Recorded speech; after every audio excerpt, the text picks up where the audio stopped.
Hey y'all, it's your girl Millie Chan. Let's get into some hot topics. Let's go. Child, by now we all know about Theo, Malcolm Jamal Warner, but Theo to us, probably some of us, he was the love of our lives. He and his family were in Costa Rica and he drowned while swimming. This was told to people.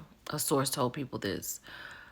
This hurts really bad. Like I should have had this out to y'all already, these hot topics, but it was just hard to get it together. And honey, the amount of phone calls and messages, you would think that we was around here trying to plan the homegoing, because it has been tough around here with me and the people I talk to on a daily basis.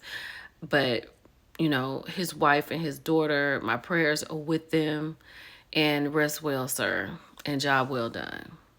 Also, when I had reported about it earlier and I said that he had a Grammy, it was for spoken word and it's on Apple, and I was told that it was really good. So I'm going to get around to listening to this.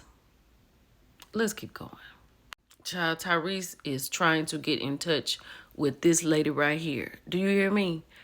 So if anybody knows Mary J and can get to her, please get to her for Tyrese. He said, I've been trying to reach her for 2 weeks. He said, I don't have a current cell number or email, nothing on her.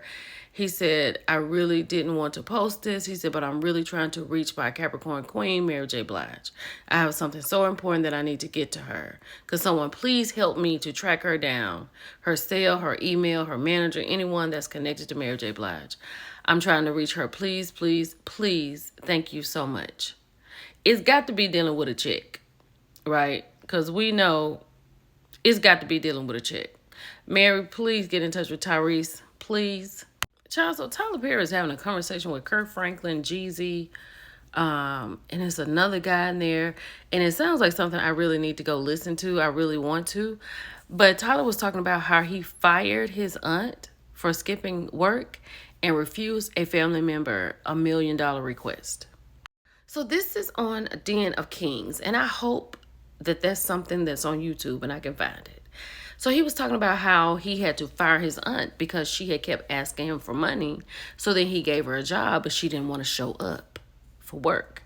She wanted the money, but didn't want to put in the work. Then he said that when his mother had passed, he wrote a letter to all of his relatives urging them to get gainful employment in 60 days because he was going to cut everybody off. And he said they did. Some, made more than others, but they did. And he said he had another family member was upset with him because he refused to give him $1 million. Let me ask you, would you... I do agree. If you have money like that, you definitely got to have financial boundaries set because that could get out of hand. But I would give my cousin, my true cousin, $1 million without hesitation. But you got them that's coming back that done cursed me out and done went off on me. Child, you know what you're going to get when you come over here. Come over here fooling with me. I have been seeing this. But if there's someone in Augusta or around Augusta, could you please let me know what's going on? Because, child, word on the curb is they are removing the James Brown legendary trophy statue that's out in the courtyard in the city, right? Like, are they building something and they're going to put it back? Like, what's going on? They removed the statue, the name placard, all of that. Y'all let me know what's going on, because I know ain't nobody in the White House ordered for James Brown's statue to be moved. That would be crazy. Y'all know LeMisha from 702. I don't really want to... You know what I'm talking about. Well, she is posting a post to her 7-year-old self. She said that this 7-year-old girl, when she was 7, moved to Vegas. And when she moved to Vegas, she went out there, she became who she was going to be. She got married, and she is back in Houston now. She said in the true home where she is born. She left a marriage that she was in for 25 years. And she said that she is right where she should be right now. And this is the man she left. This is Tony Fields Sr., her ex-husband. He was in her Get It Together music video back in 1996. That's a great song. That's a really good song. Being in anything emotionally draining is tough.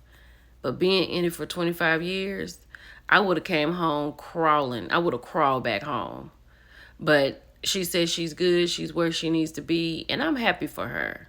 Because you can always go back home. Since I've been talking about Clarissa Shields and, we see her on here, one thing about her, she's very confident in what she does and who she is.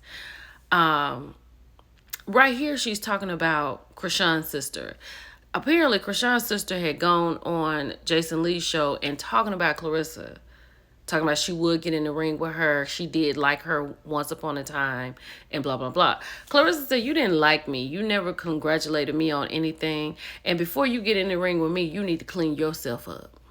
Right? That's what you need to do. She said, because if I was where you are, my friends would tie me up and take me to a rehab. That's what she said. She said, you're not going to whip nobody. But look at this, child. Look at these stats. First of all, Layla Ali, let me cover her name up.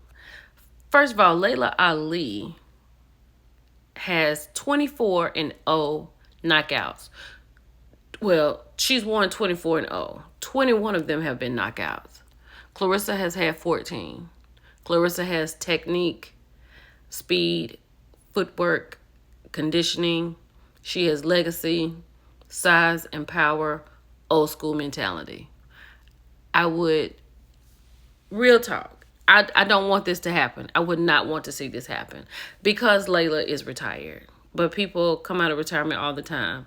But if Layla puts in the work and gets herself back to boxing status, my money would be on Layla Ali all day, every day. I know this baby right here is quick and young. I got it. But when it comes to power, have you seen Layla Ali fight? When it comes to power, my money's on her. But I don't want to see that. Child, is somebody.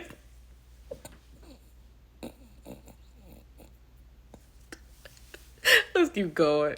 Child, when I'm talking about standing on business, this is what we're talking about, okay? So this woman clearly needed some work done in her house. Now, her husband is standing right here behind her, so he is not equipped to do the work that she needs to have done. So she had to call a contractor. When he showed up, he had one of those flags on his truck.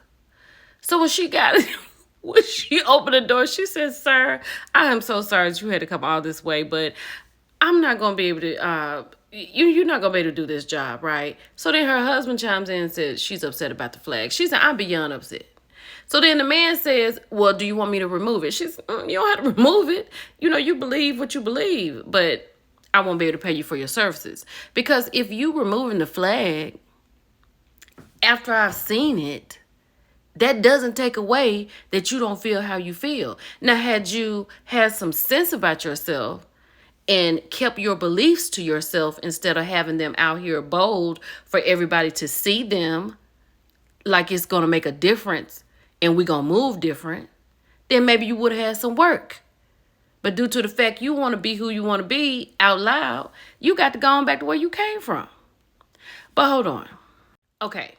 This is coming from the Melanin Shade Room, and it's Myra. I'm going to say it's Myra, Miiriya, and it's an app where you can shop lots of Black-owned businesses, right? Conveniently.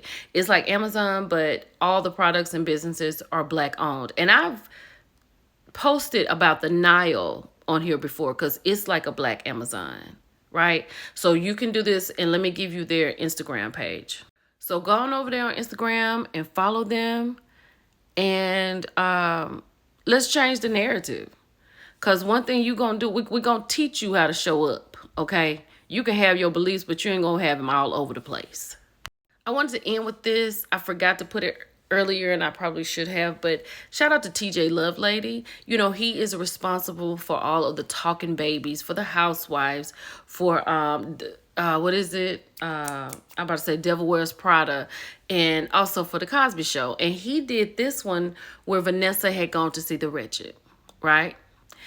Malcolm Jamal Warner commented on this. He said, bro, this page is brilliant and scary. This one hits me in many ways. I actually directed this episode. Off to see The Wretched. Rest well, sir. It's your girl, Millie Chan. I'll talk to y'all later. Bye.